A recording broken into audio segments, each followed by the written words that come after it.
Ed ecco qua il mio sistema fotovoltaico da balcone. Vi avevo promesso un video un anno fa quando li ho installati e adesso sono pronto a dirvi un anno dopo come si sono comportati. Un rapido ripasso, visto che non è più la stessa configurazione della prima volta. Qui ci sono 3 pannelli di Anker da 540 watt e uno da 300 qualcosa da campeggio perché è ripiegabile, che avevo prima. Perché?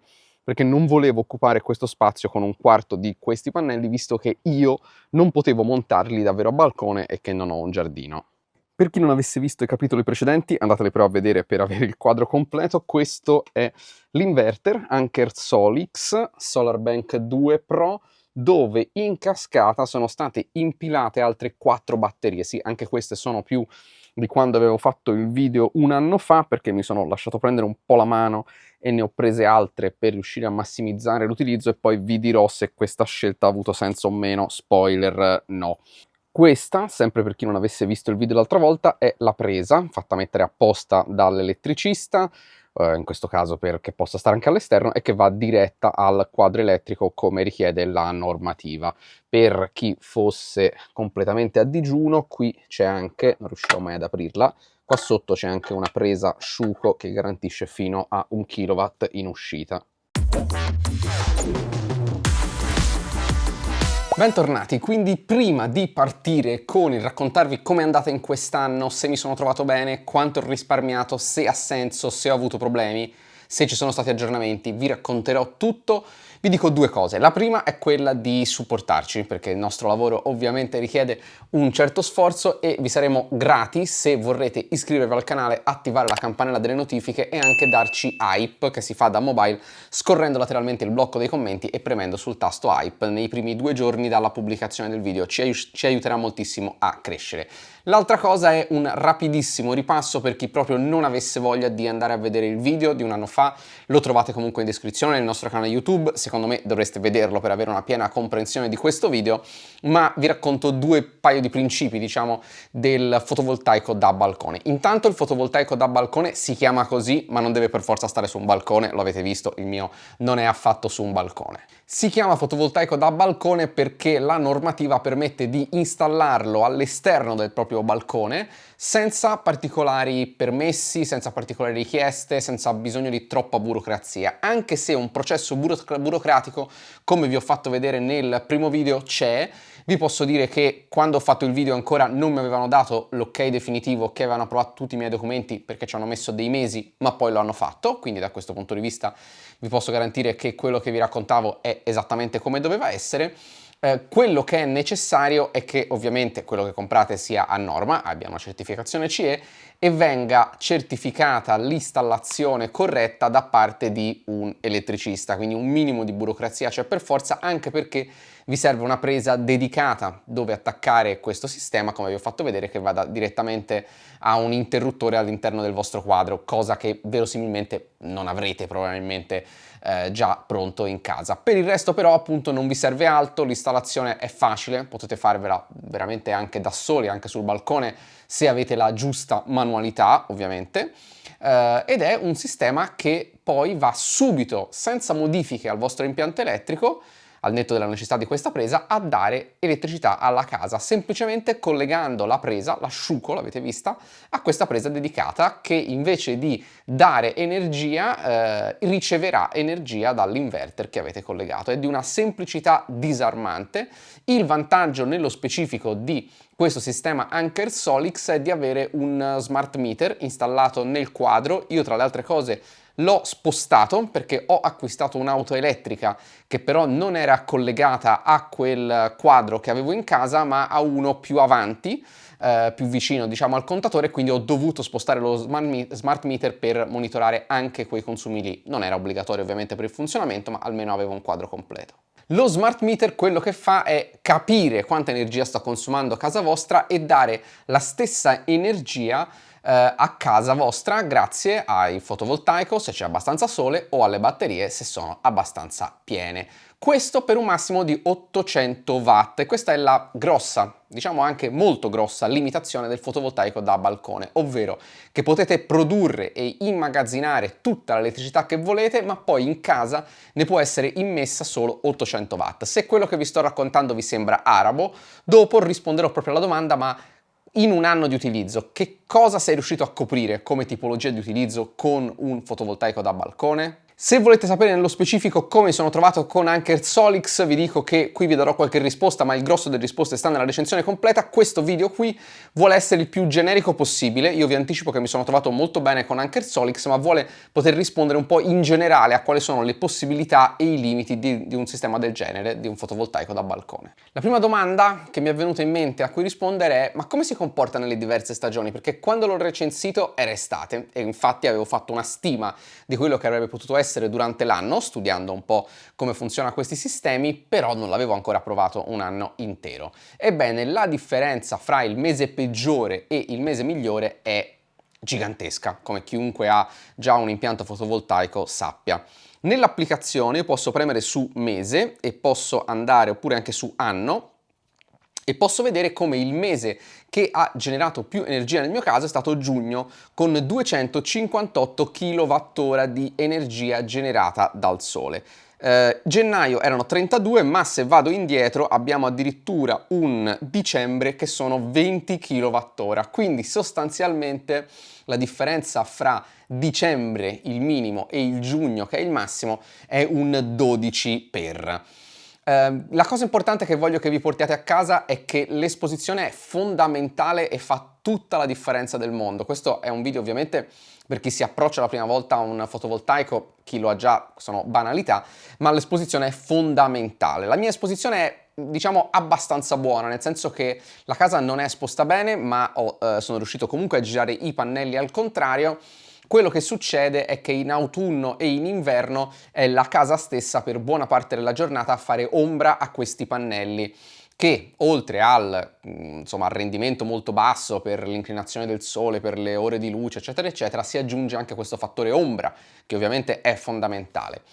Se fossero stati davvero esposti al sole in inverno avrebbe fatto davvero la differenza? No, mi sono confrontato anche con Dario Caliendo, che ringrazio, con i suoi dati, è esposto meglio di me, c'è una differenza ma non è abissale, l'inverno comunque si produce poco, quindi diciamo che questo moltiplicatore 10-12 per è molto molto realistico. E da qui arriviamo alla domanda fondamentale: ma quanto ho risparmiato grazie al fotovoltaico da balcone?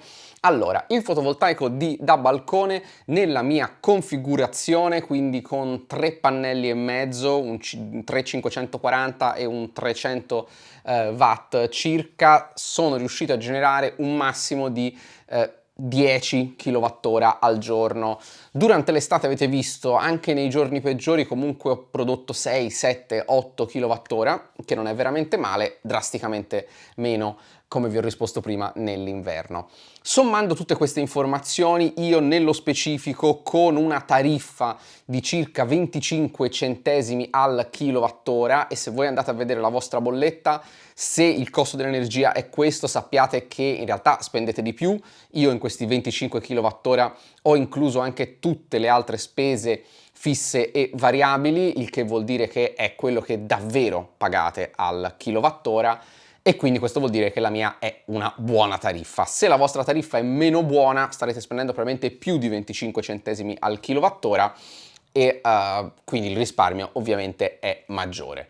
Nel mio caso, quindi, con questo costo che ho stimato, sono a circa un 600, l'applicazione mi dà 622 euro risparmiati, che è abbastanza realistico. Tenete conto ovviamente che ho quel mezzo pannellino in più che non posso includere nel preventivo finale di cui vi parlerò, perché ovviamente sta lì, ma io ce l'avevo già in casa e non è qualcosa che potete ritrovare adesso, quindi come informazione diciamo che con 3 pannelli e sufficienti batterie, questo è molto importante, per immagazzinare tutta l'energia che non riuscite a sfruttare, riuscite ad arrivare a 10 kWh. E quindi di conseguenza circa ho stimato un valore fra i 400 e i 450 euro l'anno risparmiati. Con un altro pannello intero probabilmente sarei riuscito ad arrivare invece attorno ai 600-700 euro risparmiati all'anno. E questi non sono numeri inventati, sono fatti. Se fino a qui vi sembra tutto bellissimo, ovviamente è perché ancora non abbiamo tirato in ballo il costo del sistema, di cui parleremo dopo. Ma in questo anno il sistema come si è comportato? Ha funzionato bene? Ma soprattutto la domanda a cui voglio rispondere ora è cambiato? Ha ricevuto aggiornamenti? Come si è comportata Anker in tal senso? Devo dire che ha portato due novità che forse erano le uniche due di cui davvero sentissi la mancanza in questa applicazione. La prima, ne avevo parlato anche nella recensione, è il fatto di tracciare il consumo dell'abitazione anche quando d'inverno il sistema è a zero, quindi non c'è il sole e la batteria è vuota. In quel caso prima andava a segnare zero come consumo dell'abitazione. In termini di funzionamento non cambiava nulla. Cosa cambiava? Cambiava che non riuscivate ad avere delle statistiche attendibili sul consumo della vostra casa, perché se il sistema era sostanzialmente disattivato perché non aveva energia, segnava zero. Invece adesso segna correttamente l'energia che viene misurata dallo smart meter. L'altra novità è che è stata finalmente introdotta una funzione chiesta da molti che è Zero Feed In, ovvero non immettere in rete l'energia prodotta in eccesso. Quindi se sto producendo più di quello che riesco a consumare e ad immagazzinare nelle batterie, non lo va a immettere in rete, quindi l'immissione in questo caso è zero. Altra domanda che avrei avuto io prima di avere questo sistema: come si fa a fare manutenzione? Per la mia esperienza, allora, si trovano 1 miliardo di video e 1 miliardo di opinioni diverse su come fare manutenzione al fotovoltaico. C'è da dire una cosa, che quello da balcone molto probabilmente lo avrete sul balcone, sul terrazzo, in giardino, quindi è molto facilmente accessibile, non dovrete salire sul tetto, non dovrete quindi avere imbragature di sicurezza, è molto più accessibile. Quello che ho visto io in un anno di utilizzo è che la manutenzione sta praticamente a zero, perché essendo perfettamente esposte alle intemperie, ogni volta che piove per bene i pannelli si lavano. Nei periodi in cui ha piovuto meno, per esempio giugno, tendeva ad accumularsi della polvere, oppure magari un escremento di un uccello. In quel caso lì ogni tanto gli ho dato una lavata e l'ho fatto con acqua corrente, e tra l'altro ho visto da subito un miglioramento della produzione praticamente istantanea nel momento in cui pulivo un pannello che magari era rimasto sporco per un paio di settimane. Qualcuno vi dirà: usate l'acqua distillata perché se no l'acqua corrente con il calcare. Tenete conto che comunque non vivo nel Sahara e che quindi a un certo punto è arrivato comunque un altro acquazzone che ha rilavato i pannelli. Insomma, sui miei pannelli dopo un anno di utilizzo e quasi zero manutenzione non c'è nessun segno, nessun problema, nessun segno di calcare. Questa è una domanda che probabilmente si faranno le persone che ne sanno meno di elettronica, di numeri, di energia elettrica. Ovvero, ma con questi 800 watt, visto che c'è questo limite, che cosa posso farci? Allora, nella mia esperienza la mia casa ha uno standby di circa 200-250 watt, il che vuol dire che anche se io non sono in casa, la mia casa sta consumando 250 watt. Ovviamente, come in tutte le case, in questo standby la cosa che consuma di più è il frigorifero solitamente, a meno che non abbiate altri elettrodomestici particolari in standby. Dopodiché si somma tutto il resto: la televisione, le prese, le luci, il modem e, nel mio caso, un sistema domotico abbastanza ampio. In una casa più normale diciamo che ci attestiamo attorno ai 150 watt, quindi diciamo che di questi 800 watt circa 200 già vanno alla parte di standby, ovvero quella che consumereste sempre e comunque. Per tutto il resto la risposta ovviamente è: prendete i vostri elettrodomestici e misurateli. Capisco che non sia facile, altrimenti la cosa migliore che potete fare è guardare sulla scheda del prodotto quanto consuma, anche se ovviamente un dispositivo che consuma 2000 watt non consumerà sempre 2000 watt, ma quello è l'assorbimento, diciamo, massimo. Da questo punto di vista posso dirvi che con elettrodomestici abbastanza moderni, lavastoviglie e lavatrice durante il ciclo assolutamente sono coperti dagli 800 watt, anzi dai 600 se vado a levare i 200 di standby.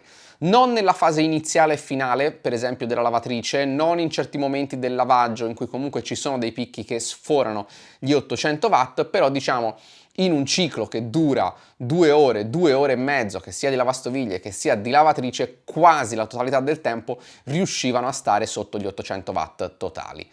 La stessa cosa posso dire anche dei condizionatori, anche lì dipende da quanti BTU sono, è che è sostanzialmente un po' il valore della potenza, che è quello che indica che volume questi condizionatori riescono a raffreddare. Diciamo che un singolo motore di media potenza, sto parlando in questi termini per cercare di semplificare quanto più possibile, anche quello al netto del picco iniziale riesce a stare sotto al valore degli 800 in questa calda estate, con alcune esclusioni. Ci sono dei giorni che era veramente caldo e non riusciva a consumare meno di 800 mW.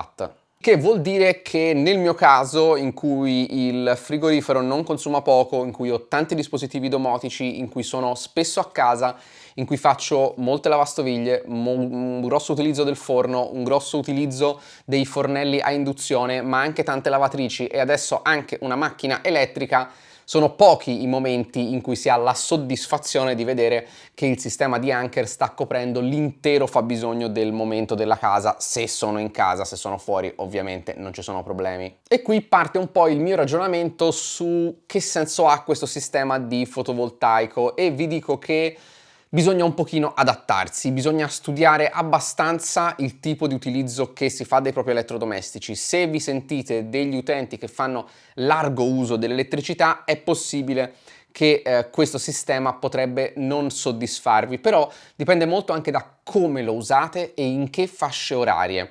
Perché la cosa più importante sarebbe dimensionare il sistema correttamente, ovvero installare più pannelli possibile in base alla superficie che riusciamo a coprire con i pannelli e in base al nostro budget, e meno batterie possibili, e sfruttare più energia possibile nel momento in cui viene generata. Il sistema di batterie è comunque un sistema intelligente, non vi sto dicendo di non comprare le batterie, ma è il motivo per cui vi sto dicendo che il mio aver acquistato altre batterie, quindi 4 totali oltre a quella incluso nell'inverter, è stata un po' un'esagerazione. Ne avrei sicuramente potuta comprare una in meno. Perché? Perché sono pochi i casi in cui produco così tanta energia da riuscire non solo a coprire il fabbisogno della casa, ma anche a riempire tutte le batterie.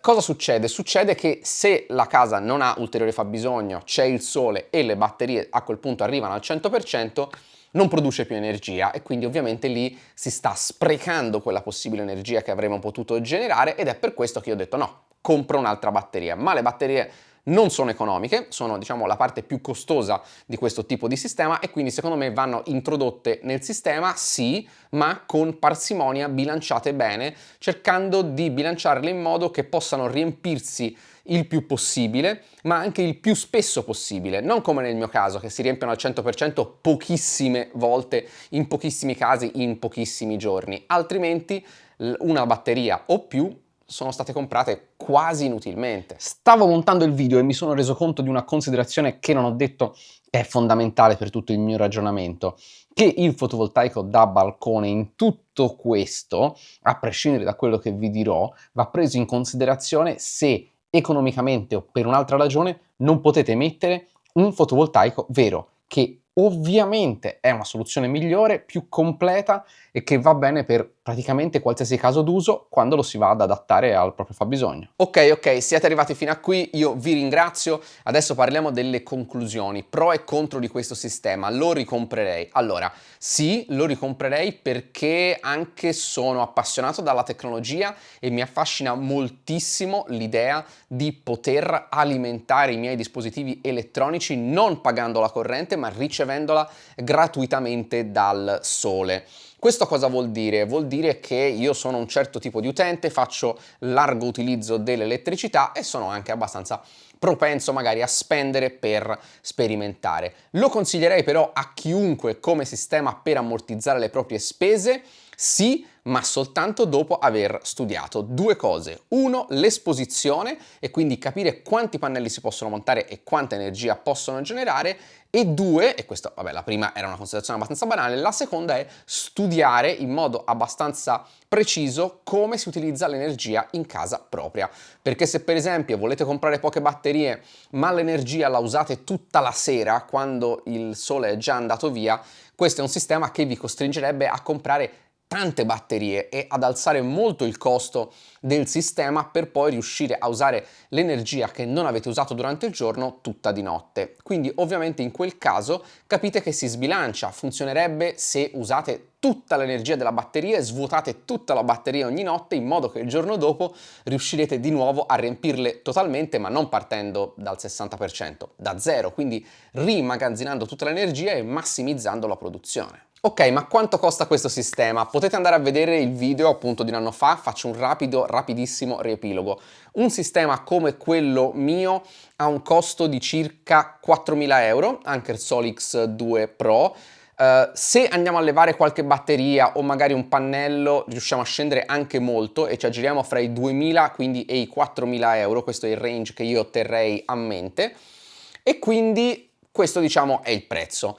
Nel caso ovviamente del fotovoltaico da balcone potrebbe essere molto utile, visto che gli incentivi sono ancora in corso, riuscire ad acquistarlo con un bonifico per detrazione, perché in quel caso dimezzate il costo o quantomeno ammortizzate metà del costo grazie agli incentivi e quindi diventa, invece che un sistema da 2.000-4.000 euro, un sistema da 1.000, 2.000, massimo 2.500 euro. Ritorniamo quindi al discorso che vi facevo prima, dove vi dicevo che nel mio caso ho stimato un risparmio di circa 400 euro all'anno, 450 euro all'anno massimo. Ovviamente cambia tantissimo se il sistema mi ha costato 4.000 euro o 2.000 euro, perché in un caso ammortizzo i costi in 10 anni, nell'altro caso ammortizzo i costi in 5 anni. Tra l'altro sono contento di aver praticamente indovinato, di aver fatto un'ottima stima nella recensione originale dove avevo proprio stimato un valore di questo tipo. Due piccoli contro di questo sistema, nel mio caso voglio dire veramente mi sono trovato benissimo, certo hanno un certo ingombro ma nel senso ognuno valuterà se lo spazio che occupano questi pannelli è uno spazio sacrificabile per questo scopo, nel mio caso lo è stato. Quindi il sistema per me è assolutamente promosso. Vi racconto di due piccoli difettini che ho notato in un anno di utilizzo. Il primo è che lo smart meter ogni volta che perde il wifi deve essere riavviato, quindi levandogli e ridandogli energia. Non perde il wifi così a caso, quindi perde il wifi se non perde il wifi così a caso, lo perde quindi se per esempio voi riavviate il wifi oppure il router si riavvia, ed è per questo che quando l'ho spostato ho colto l'occasione per mettere un interruttore su di lui in modo che posso spegnerlo e riaccenderlo senza dover levare la corrente elettrica a tutta la casa. E l'altra cosa è che mi sarebbe tanto piaciuta una interfaccia web per poter controllare questo sistema senza dover ricorrere sempre allo smartphone, che lo so che è il sistema più utilizzato del mondo, ma per noi millennial le interfacce web hanno sempre il loro fascino. Io vi ringrazio per essere arrivati fino a qui, spero che questo video un po' chiacchierato, un po' noioso, lo so, ma è un'esperienza vera, assolutamente non condizionata da nessuna azienda, e quindi spero che vi possa essere stata utile, e voglio anche utilizzare lo spazio nei commenti per cercare di aiutarci, anche perché so che per qualcuno questo video potrebbe essere risolutivo, per altri potrebbe essere, nonostante le tante chiacchiere, troppo vago, e quindi usiamo lo spazio nei commenti. Grazie per essere arrivati fino a qui, se il video vi è piaciuto iscrivetevi al canale, attivate la campanella delle notifiche e noi ci vediamo a un prossimo video.